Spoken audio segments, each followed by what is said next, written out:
Welcome to For the Love of Books, a podcast by North Lanarkshire Libraries. Hi everyone, welcome back to the North Lanarkshire Libraries podcast For the Love of Books. My name is Chris Wilson, the eServices Librarian, and for today's episode of our podcast, I thought we would focus on playlists for life because yesterday was National Playlist Day, and to do a little focus on playlists for life, I thought I would invite along Pam Ribbick from Playlists for Life themselves and get the insight straight from them about all about it as to why it started, all the kind of science behind it, and what's the kind of real reason as to why it's really important. Get some real life examples of to why it's so important that Playlist for Life is highlighted to people, and what the real benefits of why it can be used to help people affected by dementia. So without further ado, I'll cut straight to the little chat I had with Pam and get the real important stuff straight from her.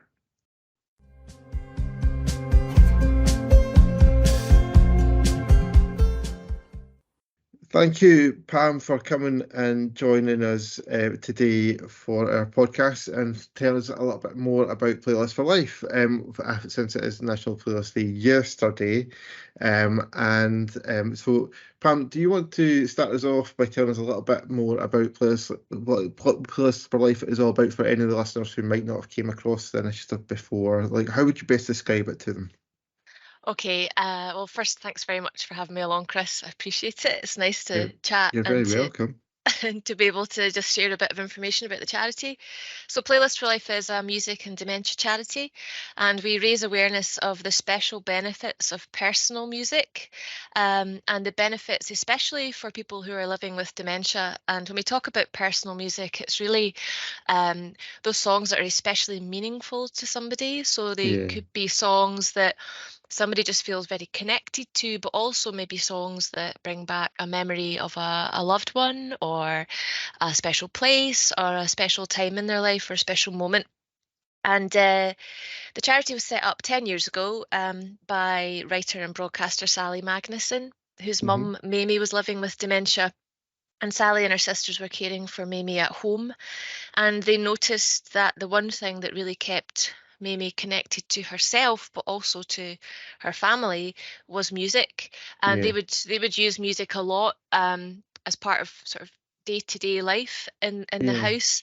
And especially singing. They were kind of a singing family, so they weren't even like playing records or listening to, CDs or anything. They were actually most of the time singing. But when Mamie did die, Sally afterwards thought how profound it was that music was so helpful for the whole family. And she sort of looked it up and discovered that, it wasn't really a thing that was being shared with families. And she was really keen to share this information that music can just help to bring a little bit of light into the day and have these little moments of joy and sparks of happiness and connection. So she set up the charity, and 10 years later it's grown, and I think the charity's got a bit more of a recognised name now. We work across the UK. We're a wee team of like 10 people, mostly based in Glasgow, and we work to raise awareness of the benefits of music for dementia. And also we work with community partners across the UK, and we also train health and social care professionals in care settings as well. Yeah, it's such a great charity, and it's a great initiative as well. And kind of like you say, the music does kind of spring memories to mind, and even just like you say, singing and things like that sort of stuff, and it kind of just does kind of brighten everybody's day a little bit, and it does kind of surprise you. It surprises you how much it kind of does kind of bring memories and thoughts back to you every hear songs and stuff like that kind of thing. It's really, really good. What's your kind of role in the Playlist for Life team that you're talking about there in Glasgow? What do you do? So I am one of the communities officers, and I work closely with community groups and organisations that are already supporting people affected by dementia or their families. And really our ultimate aim is to work towards building what we like to call playlisting communities. So we encourage groups and organisations to learn about the benefits of personal music and share this knowledge and our free resources with the people that they support. And I'm leading on a project actually in North Lanarkshire to build partnerships with local community organisations who are supporting people affected by dementia, so that everybody in North Lanarkshire who gets a diagnosis of dementia can find out as early as possible that using music day to day can actually be really helpful. Yeah. And we have the Help Point network, which is UK wide, and we're encouraging organisations who offer free support in North Lanarkshire to join this Help Point network and get our free resources and training. Yeah, and our libraries have been involved with Playlists for Life now for about 2 years now, I think it is. Almost 2 years exactly, I think, from what I kind of looked at. I tried to check back on our social posts to kind of see when we kind of first kind of posted about it and made our web page about it, and it was roughly about 2 years exactly. And we've got help points in all our kind of main town centres. So what do you think is that kind of makes the help points such an important addition to kind of libraries and other community settings and stuff like that? What was the kind of main benefit there? Well, I think the thing to that really makes community organisations so vital is that there are over 90,000 people living with dementia in Scotland, and around 60% of them are living at home and in the community. And libraries are accessible, they're key community hubs where anyone can access free knowledge and advice. And many libraries have a focus on well-being and want to support families affected by dementia because it touches so many lives. Yeah. And libraries have been really enthusiastic about the power of music, and they really respond really well to the resources that we provide and see the potential in them. So they've been sharing I think we've got over 1,000 libraries across the UK. Wow. And in Scotland we've got Help Point libraries in 27 of the 32 local authorities. And North Lanarkshire libraries have been so supportive, with your lovely displays in the town centre libraries. And, you've run events and drop-ins, and Alison and Lynn, thank you, have been just really, so enthusiastic and so supportive and very helpful to work with.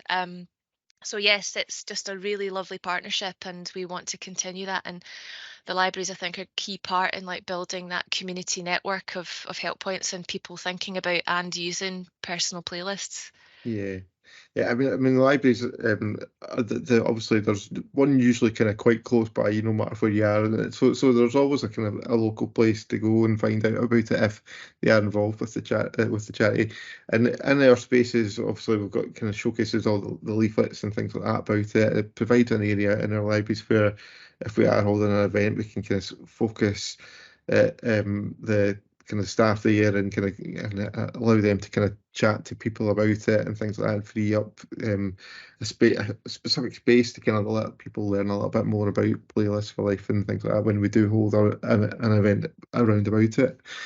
So I do think the help points are really helpful for us to have, and they're a great kind of place for people to come find out a little bit more about the charity in a kind of local setting and things like that as well. Now, when we did kind of start up with Playlists for Life, one of the first things that we did get from you guys was a set of ebooks called 100 Years, A Century of Song, which are all available on our BorrowBox service for anyone to access any time of the day if they want to kind of download them. And they really are a bit of a must read for music fans, aren't they? I was actually just kind of reminding myself a little bit about it this morning. I had a look, I downloaded one just to kind of have a wee flick through it again, and it's amazing the amount of work that's went into them. They're fantastic, aren't they? Yeah, the 100 Years book is just a brilliant resource. It lists the top 100 hit songs in the UK every year from 1915 to 2015. It's also available physically as well. There's each library's got an actual physical copy of it, and then we have the digital version that's on your BorrowBox. And it's probably the most popular and accessible resource we've got, and it's just great fun to flick through it. Yeah. It's really good for starting conversations about music and memories and reminding you of songs from your youth. and it's a great tool for finding music for somebody else, especially if that person's maybe older than you and you had no idea Yeah. like of the big hits when they were young. um, or if the person isn't able to think about songs for their own playlist, if they're a bit stuck, or their recall isn't so great anymore, then the 100 Yeah. years book's really helpful. Yeah, I think it's just amazing that the amount of work that's went into kind of creating like those kind of decade-long kind of section. And I mean, I would like to say I downloaded the 1990s one earlier today just to kind of have a wee reminder of what was kind of in it and things. And it's like flicking through it, you can just see songs and you think, oh my goodness, I remember that one. And it's amazing that it kind of has that kind of little you can have that kind of little remembrance of a song you've completely forgotten about from so long ago. I think And that's it. It just can be so surprising what you actually like. You'll be thinking about all the songs you thought were cool in the 90s, but then actually you're looking through the book and you're thinking, oh God, that song was awful. But it reminds me of like the school disco, or it reminds me of my pal, who really loved that band and I hated them. And it's just there's it's amazing, really, like the kind of the revelations that somewhere in the back of your mind is tucked away all this information, and that the 100 Years book is able to sort of reach those kind of memories. Because I think that's just the thing about music, is that it lodges in your brain, it lodges in your yeah, memory, and it also has the ability to sort of reveal where you were when you heard that song, when you were back in yeah. the day. Yeah. But my wife has got a crazy ability to just know the words of any song she hears, like almost straight away. Like it doesn't matter the genre, it doesn't matter how old it is. She hears a song and ends up singing along with it, and I'm like, where did you even hear that song before? She's like, I don't know, but I seem to know it. I know it could be It's really like, hard to like remember like a poem, but see a song, for some reason I think it's because of the music, and it's set to music, that it just opens up all these parts of your brain and just makes learning easier. There's yeah, definitely some research behind that as well. The science of music in the brain is a really fascinating area. yeah, It can do amazing things. Yeah. But the 100 Years book, you've seen there was a lot of work went into it, and I feel like we couldn't talk about it without mentioning that it was originally compiled by a guy called Peter Gretsch, who yeah, got in touch with us and gave us permission to produce the book. And the song lists from the early years were compiled based on the sales of sheet music, right. because back in 1915 there was no, like, I don't know, there was no sort of like record shops and selling No top vinyl, 40. and and no top 40 and all that sort of stuff. So yeah, that he did a lot of work, and it's just been such a useful thing to be able to share with people. Um, and also in the PDFs that you've got in your borrow box, there's a little QR code on each year that will take you to Spotify, and there'll be a corresponding playlist for that year or that decade on Spotify. So you can actually listen to some of the tunes as well Yeah, from that are in the 100 Years book. Not just look at the titles. You can actually listen to them on Spotify as yeah. well. Fantastic. They're a great resource, and anyone who's listening who hasn't had a look at it, should go and check it out, even just for this nostalgia reasons of kind of seeing the decade that they remember and kind of listen. And they're fantastic resources for to have a look at, and like you say, having the kind of Spotify playlist to kind of go along with them and things kind of just make it all that a little bit easier just to kind of find them and listen along, and as you kind of flick through things, it's fantastic. And all these things just make the Players for Life initiative and charity such a great initiative, and it's plain to see that the link that the music ends up having with memories. As like you say, just flicking through that book, for example, it's just sparks little memories as you go. Do you have any specific examples of the benefits that personal playlists have had for those affected by dementia and any kind of settings? Yeah, absolutely. So there are multiple benefits of a personal playlist, and I will share some examples in a wee second. But I wanted to just say as well that it's not just like anecdotal that this is a thing that can help it. There is actually over 2 decades of scientific research that does Yeah, show that listening to personalized playlists can improve well-being. Um, And it can do... We're not just making it up. It's a genuine thing. I think a lot of people kind of understand it because, it just makes sense. Yeah, of course, music brings back memories for some people, or it can make you feel good. It can help you improve your well-being. But actually, there is scientific backing on this.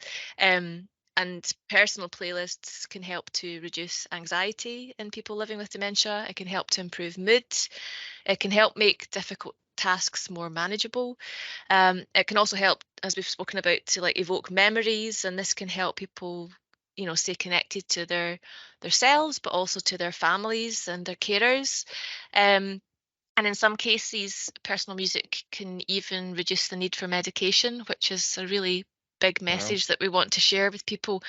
And every day we're hearing new stories from people about how music helps them or a loved one or someone they're caring for professionally. There are lots of examples, and we have lots of stories on the Real Life Stories page on our website, so that's worth a visit. There's videos and blogs there. I'll just touch on a few just to give you a few wee examples. There's a really lovely gentleman called Willie Gilder who lives with young onset dementia, and that's when you're diagnosed with dementia under the age of 65. Willie being an artist all of his life, and it's quite an important part of his identity and who he is. But he lost his desire to paint and draw, and this was sort of happening around the time he was diagnosed with Alzheimer's.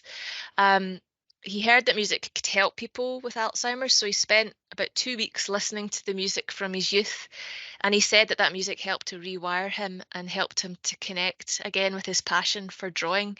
And he especially cites Sympathy for the Devil by the Rolling Stones, but also the Beatles, for helping to bring back this passion and this important part of his life. There's a really nice video with Willie that you can watch on the website. Another example is of a daughter, a lady called Kelly, who was caring for her mum at home. Her mum has dementia, but when her mum's symptoms worsened and she had to go into care, Kelly would have been taking her out for trips, to do nice things together and spend time together. They were going out on trips and things, but when she went into care, this wasn't really possible anymore. And Kelly wanted to make her visits enjoyable and meaningful for both of them, so she started playing music from her mum's youth. And again, it's all like the Rolling Stones, it's not Vera Lynn and trying to think of some other old examples, Engelbert Humperdinck. So yes, these are people that are, they grew up in the 60s and the 70s. And Kelly told her that her mum's speech had become quite muddled, but since playing the music, her mum's speech had actually improved, and she was starting to use longer sentences again. And I think that's the thing. Music just has such a powerful effect on the brain, and because it activates so many different parts of the brain. And if one part of the brain is damaged, it can still help to reach other parts. And that's why maybe you've seen examples yourself, or you've heard of examples of where people have maybe stopped taking part in conversation. But when you put on a favourite song of theirs, they might sit and sing the whole thing. It really is. It can be quite striking, really, the difference music can make. We also hear from health and social care professionals about the difference music can make for the people in their care. And there's a really great example I touched upon earlier. We trained a care home in Kirkintilloch called Lilyburn Care Home. This is a few years ago, and they learned about the benefits of music and how they can use that as part of daily care to support people in their care. And there was a lady who was really getting quite upset and quite distressed because of her dementia, and she was being prescribed antipsychotic medication as required, and actually she was needing this antipsychotic medication every day. But after the staff were trained, they introduced her to a personal playlist of the music that was really meaningful to her, and in collaboration with the nurse and the GP, over the space of 3 or 4 weeks, they were able to use that playlist, and they noticed that they weren't needing to use the medication so much, and then they were able to bring her off that medication completely, which is such a great result, because medication has side effects. Yeah, of course. and it's, you don't want to be giving medication to people if they don't actually need it. So Yeah. the music was doing the trick, and the lady was a lot happier in herself, and the staff felt they were doing something really positive for her. And then the GP started to prescribe playlists for some of the residents there, and that resulted in a reduction of reduction of medication up to 60%, for those Unbelievable. residents.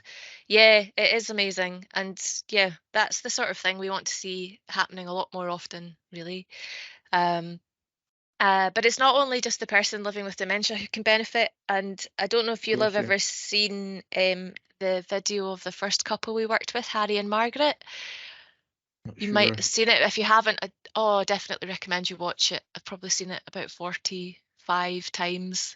And it is still probably one of the most powerful videos that we have. And Harry was living in a care home, and he was really kind of shut down, and he was very much, he wasn't talking, he wasn't eating, he wasn't drinking, and his wife Margaret was visiting him every day and leaving in tears. And uh, Andy, our co-founder, our vice chair, he is also the chief music detective, and he met with Margaret and they made a playlist for Harry. And it didn't have an effect immediately, but it did over the period of like a few weeks. It did start to make a difference to Harry, and he started to respond to the music.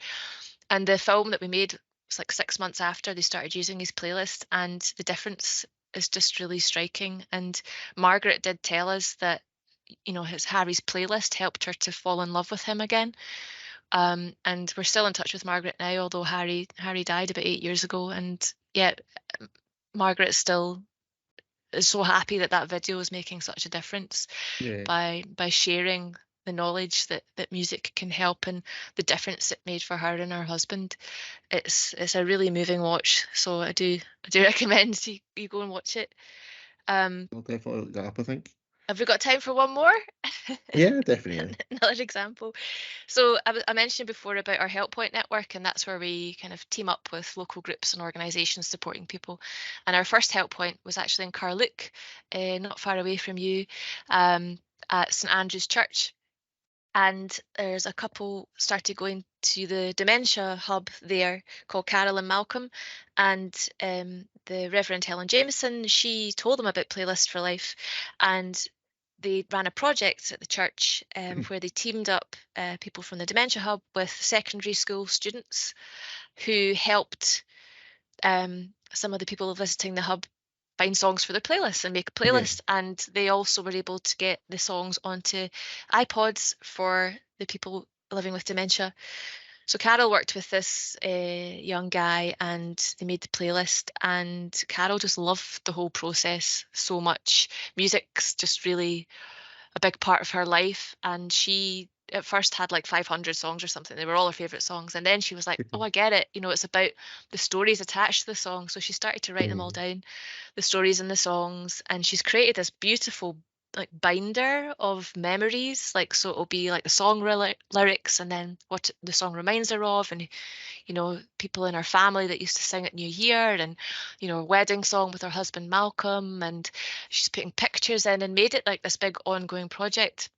And Carol and Malcolm are also ambassadors for Playlist for Life, so they've done a lot of like interviews and videos talking about the benefits of playlists, because they both see it. Malcolm as well, he talks about how the music helps Carol but also helps him, and he's made his own playlist too.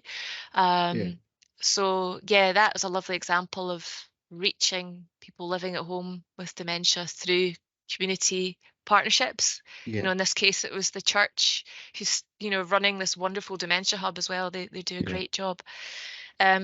So yeah, there's lots of different ways music can help, and lots of different types of situations with lots of different people. So if anybody is affected by dementia in any way, there probably is a way that personal music can help that situation. Yeah, no, definitely, and I think those examples kind of just showcase exactly how powerful it can be, which is fantastic. And one of the reasons why we think it's such an important thing for us to be involved in as well as libraries library service and providing areas for people can kind of find out a little bit how to kind of actually go about setting up their own personal playlists and things. It's such a great and powerful thing to be involved in. And one of our ways of supporting it a little bit and kind of try to kind of show people how to put together playlists is that we have been building some community playlists on Spotify ourselves. So on our webpage about Playlist for Life, regularly we can set up a theme for you can then go on and submit your song that reminds you of that theme, and we'll add it to the playlist on Spotify for everyone to be able to kind of to see. And obviously there'll be songs on there that don't mean anything to some people, but obviously it kind of showcases how you put together a playlist and things like that sort of stuff. And it's nice, and it's quite fun to kind of see how the songs go together. And you know, some of the songs may jog memories for people that you don't realise. We've done ones things like Spring into Summer, Back to School's the current one the one that we've just been doing even, and obviously Christmas time you guys had a My Festive Memory campaign as well, which we did something for that as well. Now, as we said at the start, yesterday was National Playlist Day, and we've launched a new playlist for National Playlist Day, and it is going to be called it is called Go To Songs. Basically, it's the songs that you think that you always go to whenever you're kind of feeling, you know, maybe feeling a little bit down, or it's just ones that you know make you kind of feel happy or has a memory attached to it, whatever that, anything that kind of makes you think it's a go-to song, you can enter it into our go-to playlist. And Pam, I thought I would give you the opportunity to kind of help us kick off the go-to song playlist a little bit by giving you the opportunity to kind of add a couple of your go-to songs to it. So have you got any you want to kind of for us to add to it for you? Yes, I absolutely do. I have so over the years I've been working with Playlist for Life. I've written down so many songs and memories, but I do find that there are certain songs that I go back to, or they keep popping up, and I'm like, that song for me is like, you know, one of the most important songs in my life.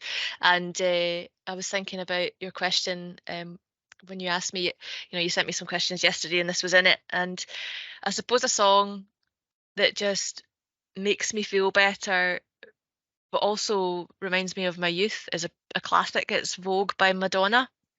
Um, Right. and that sort of just reminds me of falling in love with pop music as a kid and having Madonna posters all over my wall.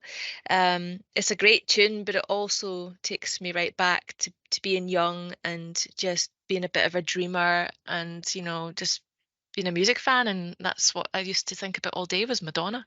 Yeah. Um, before I got into my Michael Jackson phase. But while I was into Madonna, I just was pretty obsessed. And that song came on when I was at a sort of adult disco a couple of months ago with some friends, and we just all got up and like just danced our pants off. It was brilliant fun, and I don't really do much dancing these days, so it was just really liberating. But yeah, it just, you know, that song has just always been there in my life, and it's a cracker, and it's also just, yeah, really upbeat, so it's quite uplifting. It's a good song to go to when you just need a bit of a boost.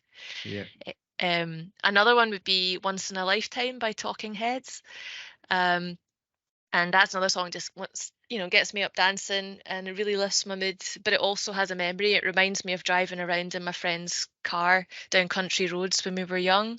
You know, my friend had just learned to drive, so we were just like cutting about, and he had a Talking Heads album on cassette in the car, Yeah. and the first time I heard this song, I was like, this is amazing. So that's always a song that I go back to as well. And another one I thought of, which is slightly random, is Nothing Else Matters by Metallica. Um, Fantastic. it's not. I'm a huge rock and metal fan, so that was an unexpected entry. So I like that. That's nice. Yeah, so for me, it's not really a go-to song as such because I'm not such a big fan of their music anymore. But me and my friends like absolutely loved the Black Album when it came out. And I was about 15. And now I live next to Hampden Stadium in Glasgow, and they often recently have been playing this song to test out the PA system before matches, and it's just been booming across Mount Florida, which is so random. But when I heard that, it really takes me back to being a teenager, and when I saw Metallica at the SECC, um, whenever it was, early 90s or something, and we waited outside for the band to come out, and they did, and we got their autographs and stuff. So Fantastic. yeah, that even though I'm not really a fan of Metallica's music so much these days, that song, when I hear it booming across Mount Florida, reminds me of my metal years. Fantastic. That sounds fun. That's a great entry into it. I'm really happy that we've got that one to go on. Brilliant. What about you? Have you got one?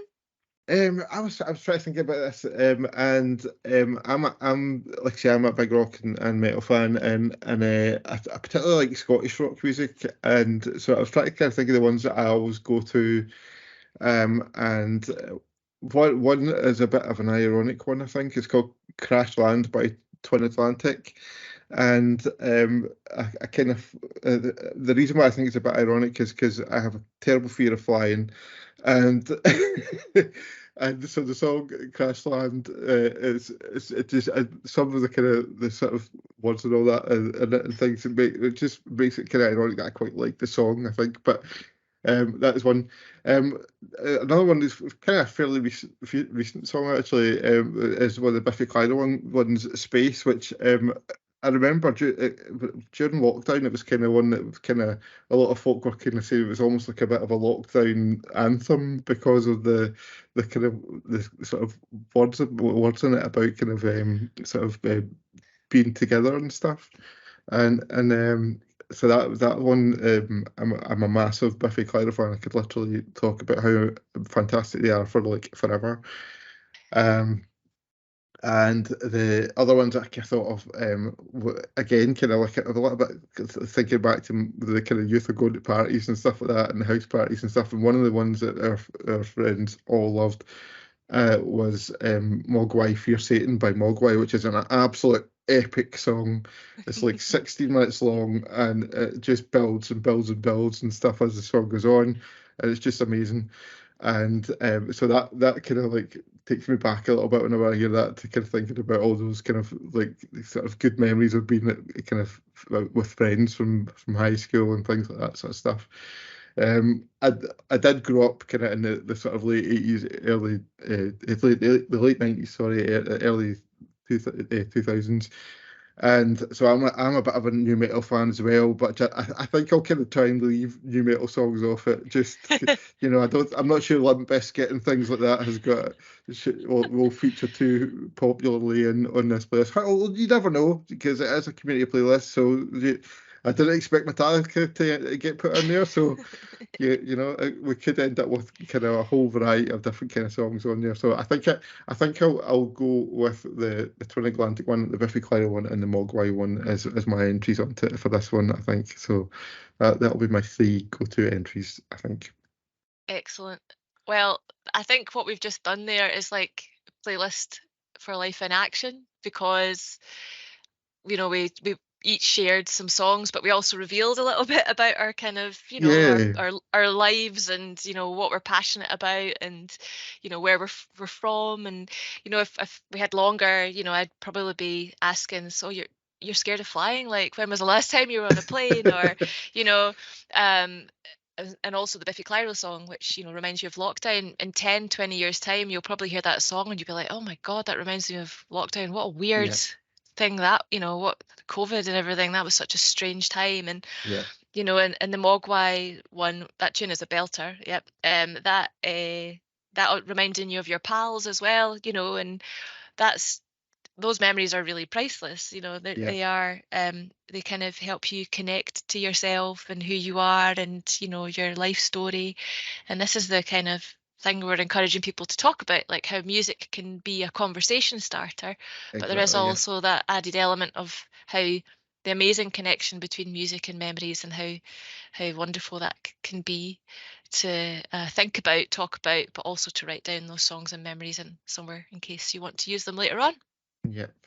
And I think that's one of the great things about music, is it's not just about the music. There can be personal stories behind the songs too, as to why they do mean something to you. And like I say, I guess that's the kind of essence of the whole point behind Playlist for Life, is kind of why does that song really mean something to somebody, and it can kind of lead conversations about it and things like that sort of stuff. And it's a great initiative and things. And I want to give you one wee kind of final chance to kind of give out a little bit of advice for anyone who's listening that might be inspired to go and create their own playlists now. What advice would you give them as to how kind of get started with that? What would you suggest?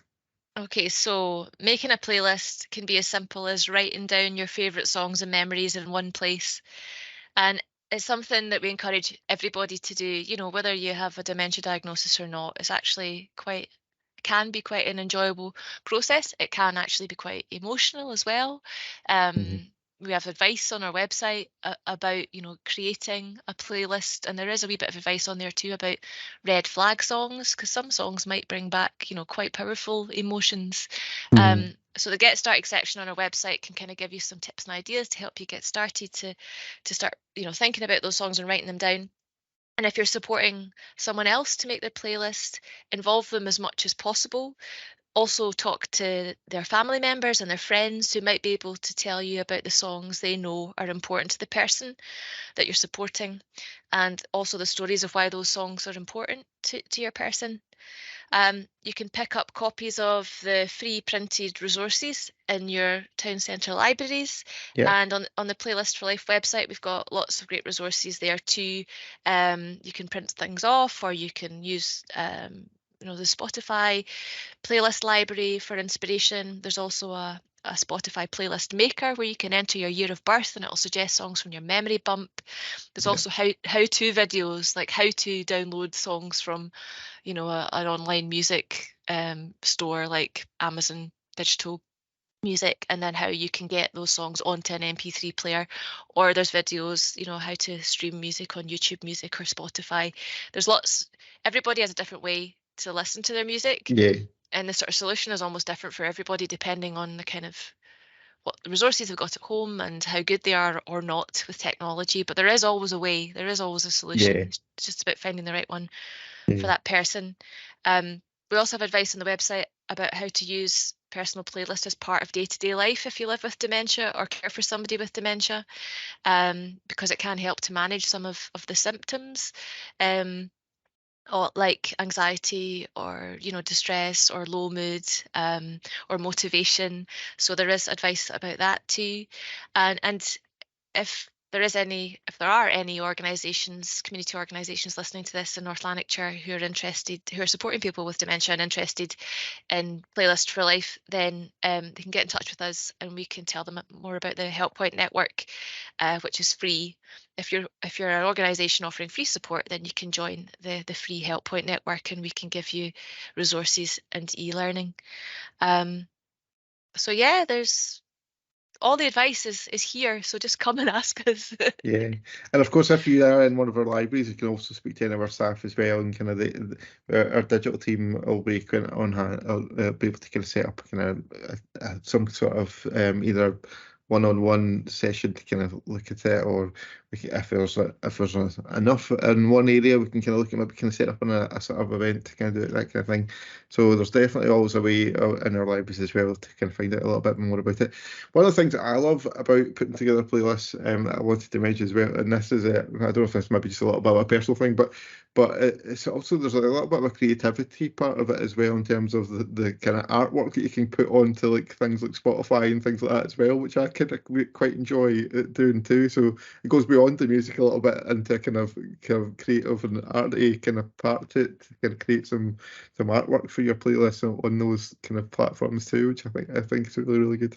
Absolutely. Like a scrapbook, or like Carol's done with her, her binder of memories and photos and lyrics. It's just, it can be more than just a list of songs or a playlist, that you're listening to. It can actually, become more of a creative kind of project, definitely.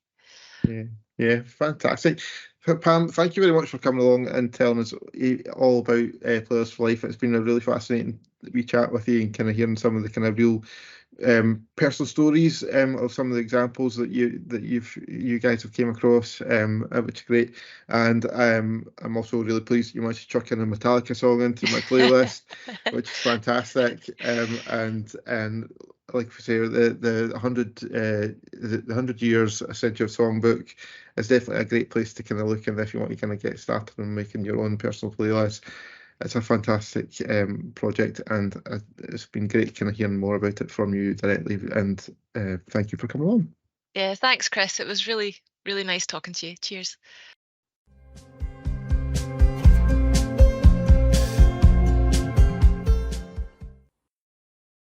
So there you go, guys. Thank you very much, Pam, for coming along and chatting to me. It was a great chance to kind of catch up with, get some real insight into the bones behind the Playlist for Life and why it's such an important project for libraries to be involved in, and for you guys to kind of look at the benefits of personal playlists for you and for family members. It doesn't need to just be for people involved with dementia. There's benefits to using personal playlists.